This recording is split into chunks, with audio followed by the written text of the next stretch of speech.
Los debates contemporáneos representados en la exposición de 2022 en el Palacio de Cristal del artista Tahimik arrancan en el siglo XIX. En 1889, la Solidaridad publicaba el poema de Javier Gómez de la Serna, donde se expresaba el deseo de Filipinas. Tú quieres para tus hijos el bien que en tu amor soñaste, la independencia del genio. I have used the word duende, knowing that it comes from Spain, but we use that expression, may duende sa ilog, may duende sa bundok. There's the duende of the river, the duende of the mountain or of the forest, and it's a metaphor I use to try to explain to the young artists, young filmmakers, musicians. We have this creative, playful spirit within each of us. I mean, I think in the old cultures, we believe that everybody's an artist. And maybe more in the specialized societies or industrial societies, you suppress that so that you can become the great scientist or the Werner von Braun who will bring a rocket to the moon. But your duende, which is really a way of framing the world, no? We have a unique way of framing the world.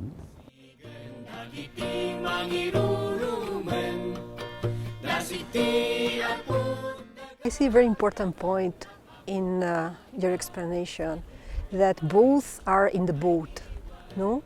Mayela and Enrique, they are not who they are without the other person. Yes, complementary, yes. Complementary. So I think that matches very much with the purpose of our project.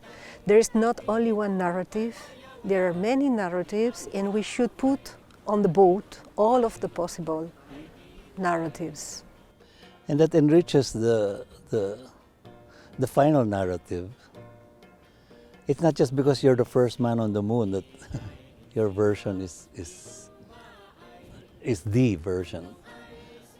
And sometimes that kind of version, like it's a chauvinistic, we Americans were the first on the moon. I think we're just trying to get narratives that are human and that our young people can identify with. So if Enrique was just, he was seeing the world, Madrid, following his master, but in the process, maybe there was still a inner drive that was bringing him to the next step, until, all of that, he had completed the circle of circling the world.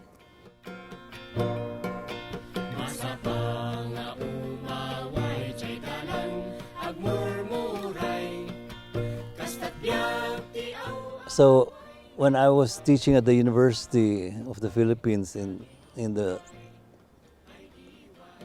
early 90s, I decided to, hey, let us, when you do your graduation film, when you do your thesis film, make sure that let us tap our endogenous knowledge, our endogenous outlook, our endogenous framing of the world. I further mispronounced, he said indigenous, but I said endogenous, even tells it more, because it is accepting the fact that we have been colonized.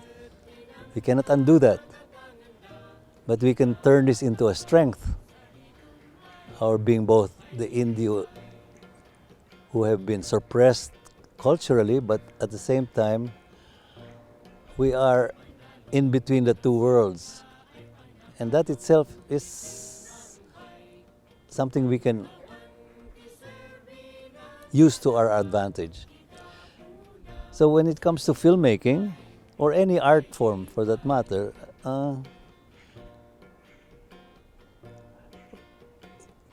the word endogenous for me is, it incorporates the word genius of the indigenous. It's still alive.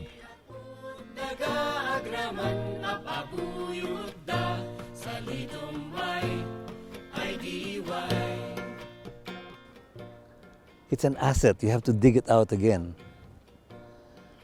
Because so many layers of colonialism have hidden away those precious gold nuggets from our past. So the indigenous is a way of not denying anymore, that stop denial of that we have been colonized and get angry about it, but rather just saying, okay, let's live with it. Like the pandemic, we're learning now to live with the pandemic.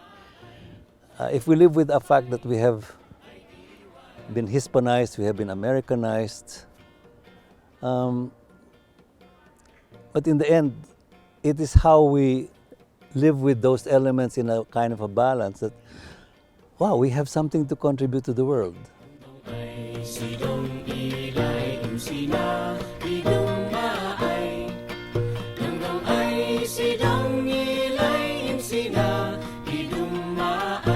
Salidummay ay diway.